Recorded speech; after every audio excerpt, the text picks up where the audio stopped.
Assalamu alaikum, dear students. I hope you are all fine and doing great. Our today's topic of discussion is the discussion of exercise. हम इस chapter की ना exercise को बच्चे discuss करेंगे। सबसे पहले वो आपका आ जाता है एमसीक्यूज। अब एमसीक्यूज में जो हम देखेंगे, हम 4 ऑप्शंस देखेंगे। उसमें जो करेक्ट ऑप्शन है उसको हम क्या से कहते हैं, जस्टिफाई करेंगे कि ये करेक्ट ऑप्शन क्यों है, और जो 3 हम डिसप्रूव करेंगे, जो कहेंगे ये 3 ऑप्शंस नहीं ठीक, वो क्यों नहीं ठीक, वो भी मैं साथ साथ जस्टिफाई करता जाऊँगा। तो आपका ये आइडिया होता जाएगा। क्लियर? ओके बच्चे। पहला, which are the following taxonomic ranks represent the broadest rank. बच्चे की कौन सा टेक्सोनोमिक रैंक है वो ब्रॉडेस्ट रैंक है क्लासिफिकेशन के पॉइंट ऑफ व्यू से। अब ना एक बात याद रखिए, सबसे पहले आपको रैंक्स का पता होना चाहिए। तो जब हम रैंक्स की बात करते हैं, सबसे ऊपर जो रैंक है वो डोमेन है, डोमेन के बाद किंगडम है, किंगडम के बाद फाइलम है, फाइलम के बाद क्लास है, क्लास के बाद आर्डर है, आर्डर के बाद फैमिली है, फैमिली के बाद जीनस है, जीनस के बाद स्पीशीज है। क्लियर? तो मैंने जितने लेवल बोले उनमें ये एक बात मैं बोल रहा हूँ, सबसे जो हायर लेवल है वो डोमेन है।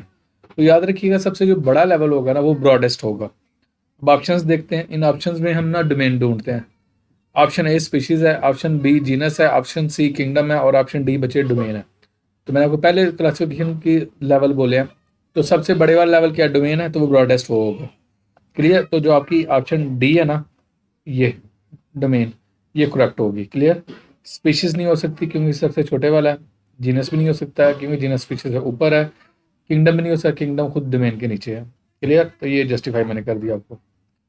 नेक्स्ट है बच्चे, which characteristic is unique to organisms in domain archaea.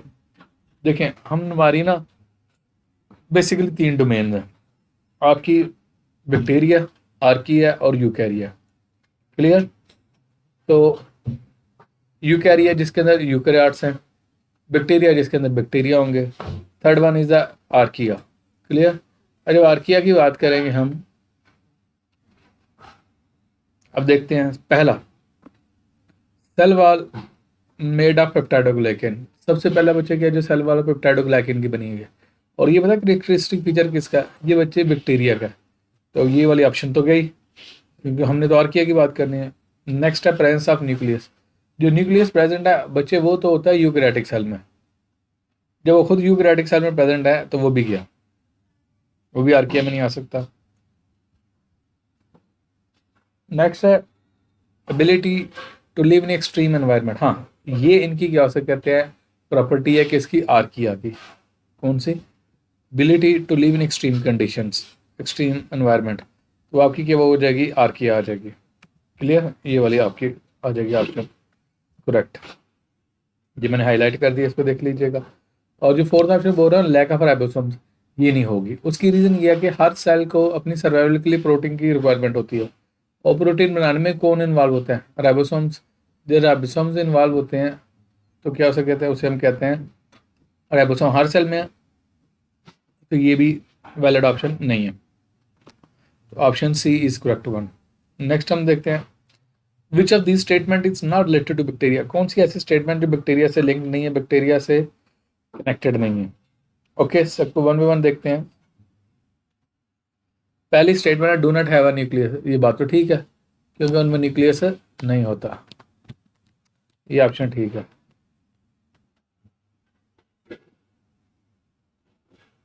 Next हम देखते हैं, नेक्स्ट हम बात करते हैं cell wall made up of bacteria. ये ऑप्शन भी ठीक है, ये स्टेटमेंट ठीक है क्योंकि उनके अंदर पेप्टाइडोग्लाइकेन नहीं होती है। ओके, मोस्ट आर हाइड्रोट्रॉफिक, तो ठीक है बात, वो हाइड्रोट्रॉफिक भी है और हाइड्रोट्रॉफिक भी है, तो ये वाली ठीक है। Next option D, have chlorophyll in their chloroplast. ये ऑप्शन इनकरेक्ट है। क्यों? क्योंकि जो आपके बैक्टीरिया, ये बच्चे प्रोकैरियोटिक सेल है, और प्रोकैरियोटिक सेल के अंदर जो specific double membrane bond structures होते हैं ना, वो नहीं होते। ना इनके अंदर क्लोरोप्लास्ट होता है, ना इनके अंदर क्या हो सकता है माइटोकॉन्ड्रिया होता है, ना इनके अंदर न्यूक्लियस होता है। क्लियर? तो ये वाली जो डी ऑप्शन है, this is the correct one, क्योंकि ये बैक्टीरिया से लिंक नहीं है, यूकैरियोटिक सेल की ऑप्शन है। Next, which of the following organism belong to domain Eukarya. कौन से ऐसे ऑर्गेनिज्म है जो यूकैरिया डोमेन से लिंक करते हैं। ओके, ऑप्शंस को देखते हैं। पहला है एस्चेरिशिया कोलाई, जिसे हम ई कोलाई भी कहते हैं। जो एस्चेरिशिया कोलाई है ना, या जिसे हम ई कोलाई कह रहे हैं, ये बच्चे बैक्टीरिया का नाम है, एक बैक्टीरियम की टाइप है, एग्जाम्पल है। क्लियर? तो ये वाली ऑप्शन तो गई, क्योंकि ये यूकैरिया में बिलोंग नहीं करेगी। सी ऑप्शन कोरोना वायरस है, नाम ही इंडिकेट कर गया वायरस, वो बेशक कोरोना वायरस है जो भी है। कोई भी वायरस है ना, वो लिविंग ऑर्गेनिज्म के क्राइटेरिया में ही नहीं आता। जो क्राइटेरिया में ही नहीं आता तो हम उसे कह देते हैं कि वो किसी भी डोमेन में नहीं आएगा। Next is the yeast. जब बच्चे हम यीस्ट की बात करते हैं ना, जो आपका यीस्ट है, ये यूनिसेलुलर फंगस है लेकिन यूनिसेलुलर है। अब फंगस जो है ना, ये जो आपका है ना डोमेन यूकैरिया, उसके अंदर है। ओके, नेक्स्ट स्मॉलर साइज नहीं है, ये स्टेटमेंट रॉन्ग है, ये किसका लेना देने कोई नहीं है। तो इसमें जो करेक्ट ऑप्शन है ना, यीस्ट है, ये मैंने हाईलाइट कर दिया। ओके, नेक्स्ट पे चलते हैं। Which of the following is the key characteristic that distinguishes eukaryotic cell from prokaryotic cell? कौन सा ऐसा कैरेक्टरिस्टिक फीचर होता है जो डिस्टिंग्विश करता है या डिफ्रेंशिएट कर देता है किस किस के दरमियान, प्रोकैरियोटिक सेल और यूकैरियोटिक सेल के दरमियान? Okay, let's see. सबसे पहले बच्चे लैक ऑफ सेल वॉल, नहीं ये स्टेटमेंट नहीं आएगी, क्योंकि सेल वॉल जो है वो प्रोकैरियोटिक सेल में भी है और यूकैरियोटिक सेल में भी है, ये बात तो गई। नेक्स्ट है एब्सेंस ऑफ राइबोसोम। राइबोसोम हर एक में प्रेजेंट होता है, प्रोकैरियोटिक सेल में भी यूकैरियोटिक सेल में भी, तो ये वाली स्टेटमेंट भी गई। नेक्स्ट है प्रेजेंस ऑफ न्यूक्लियस, ये बात ठीक है, जो न्यूक्लियस की प्रेजेंस है ना, ये डिफ्रेंशिएट करता है। जो न्यूक्लियस है यूकैरियोटिक सेल में होता है, प्रोकैरियोटिक सेल में नहीं होता, तो इसलिए ये ठीक है, स्मॉलर साइज वाला काम किया। नेक्स्ट हम देखते हैं छठे वाले में। Which kingdom includes organism that are primarily unicellular, eukaryotic and often heterotrophic? Okay, कि कौन से ऐसे ऑर्गेनिज्म है जो बुनियादी तौर पे तो ज़्यादातर प्राइमरीली यूनिसेलुलर है लेकिन यूकैरियोटिक है, और नेक्स्ट है ऑफन हेटरोट्रॉफिक है, मोस्टली हेटरोट्रॉफिक है।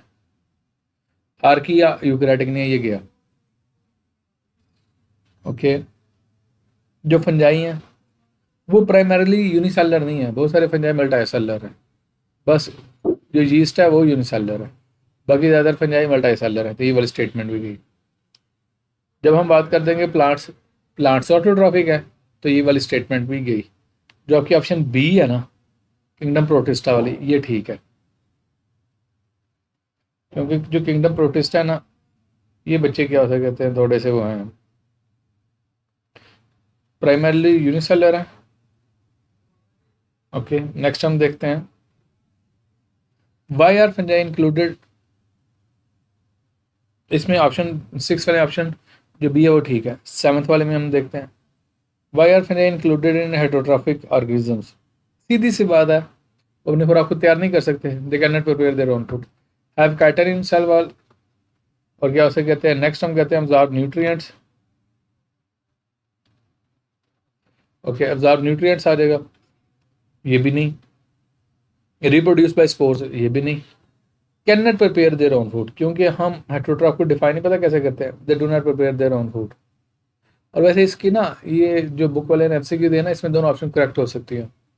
इनके जो ऑप्शन बी है ना, वो न्यूट्रिएंट्स अब्जॉर्ब भी करते हैं, तो ये दोनों ऑप्शन हो सकती हैं। तो इसमें लेकिन आपने क्या हो सकते हैं, जो लगानी है ना ऑप्शन ठीक, वो डी लगानी है हमने।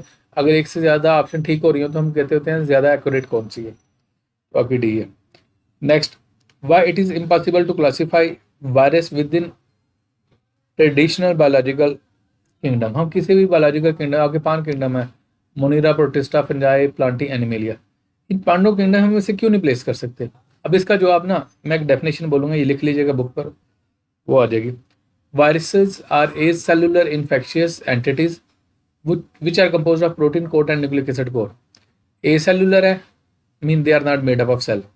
Infectious entities and they have ability to cause infection which are compose of protein coat and nucleic acid. उनकी कंपोजिशन क्या, बाहर कवरिंग किसकी है, प्रोटीन के अंदर, और किसका, न्यूक्लिक एसिड का। तो अगर इस डेफिनेशन में सबसे पहले मैंने बोला है viruses are acellular, mean they are not made up of cell, तो इसमें बच्चे क्लियर हो गया। तो पहली ऑप्शन ठीक हो जाएगी, they lack cellular structure and organelles, उनके अंदर सेल ही नहीं है, तो ऑप्शन बी फोटोसिंथेसिस वाली बात भी गई। They are small in size bacteria, ये वाली बात भी गई, दे आर पैरासाइट, ये बात भी गई। तो आपका जो करेक्ट ऑप्शन है वो ए है। तो आपने कह देना because they are the acellular substances, तो उनमें कोई सेलुलर स्ट्रक्चर नहीं है। ये आपको मैंने ऑप्शन ए को करेक्ट बता दिया। 9th देखते हैं, which of the following is correct way for writing scientific name of human. Human, अच्छा ये चारों ह्यूमन नेम ही लिखे हुए हैं, लेकिन लिखने का तरीका डिफरेंट है। जो आपका होता है ना, ये